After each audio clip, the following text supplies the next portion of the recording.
بسم اللہ الرحمن الرحیم۔ نبی کریم صلی اللہ علیہ وآلہ وسلم نے فرمایا، لوگوں پر ایک ایسا زمانہ آئے گا کہ انسان کوئی پرواہ نہیں کرے گا کہ جو اس نے حاصل کیا ہے وہ حلال سے ہے یا حرام سے۔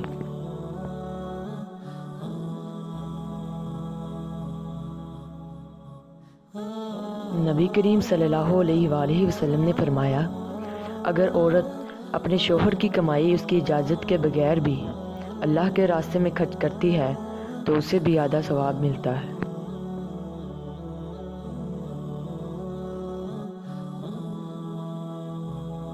رسول اللہ صلی اللہ علیہ وآلہ وسلم نے فرمایا، کسی انسان نے اس شخص سے بہتر روزی نہیں کھائی جو خود اپنے ہاتھوں سے کما کر کھاتا ہے۔ اللہ کے نبی داؤد علیہ السلام بھی اپنے ہاتھ سے کام کر کے روزی کھایا کرتے تھے۔